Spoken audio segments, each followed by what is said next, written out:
Man, amen. I like him because he was chosen to go through some things, and he was chosen by God, and how God orchestrated his deliverance through his struggles. Amen. Amen. I'm going to start reading at verse 18. And when they saw him afar off, even before he came near unto them, they conspired against him to slay him. Somebody said, stop hating. Stop hating. Because see, right now they were hating on David. I mean, Joseph. They were hating on him. Okay? All right, we're going to go on. And they said one to another, behold, this dreamer cometh. Amen. Amen. Come now, therefore, and let us slay him. Wanted to kill their brother. Because they were hating on the fact that he was a dreamer, number one. He was anointed, number two. And that he was his daddy favorite. Amen. That's what happened when you start picking out children to be. Amen. And cast him into some pit. And we will say, some evil beast hath devoured him. And ye shall see what will become of this dream, of his dreams. And Reuben, somebody say there's always a ram, heard it, and he delivered him out of their hands, and said, let us not kill him. And Reuben said unto them, shed no blood, but cast him into this pit that is in the wilderness, and lay no hand upon him, that he might rid him out of their hands, to deliver him to his father again. And it came to pass, when Joseph had come unto his brothers, that they stripped Joseph out of his coat of many colors that was on him, and they took him and cast him into the pit, and the pit was empty. There was no water in it. And they sat down to eat bread, and they lifted up their eyes and looked, and saw, and behold, a company of Ishmaelites came from Gilead, with their camels bearing spicery and balm and myrrh, going to carry it down to Egypt. And Judah said unto his brothers, what profit it is if we slay our brother and conceal his blood? Come, let us sell him to the Ishmaelites, and let not our hand be upon him, for he is our brother and our flesh.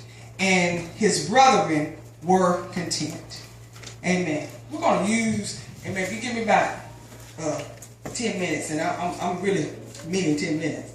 If you give me 10 minutes, amen, I'm going to be out your way. I want to speak from a subject, amen, this afternoon, when growing up is hard to do.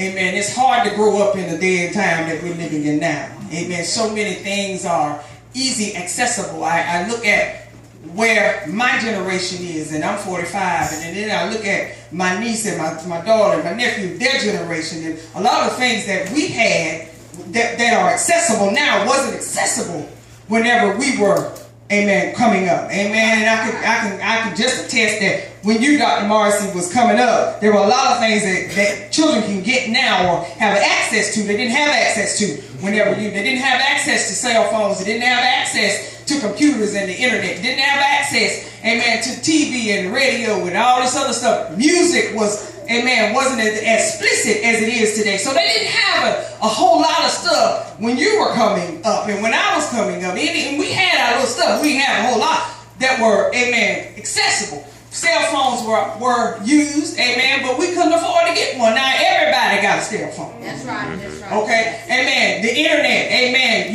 We didn't. The only way we could get to the internet, we had to go to school. Now internet is in your house. That's right. Amen. So now things are so accessible to children. Amen. And oftentimes, amen, we don't want to own up to the fact that we are responsible for those things being accessible.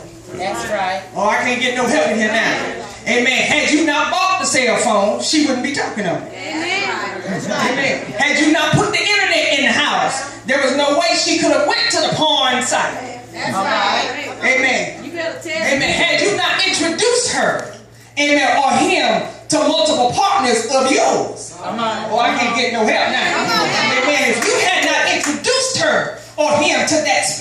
amen, they would not be going through it right now. So therefore, amen, as it's harder for them than it was for us.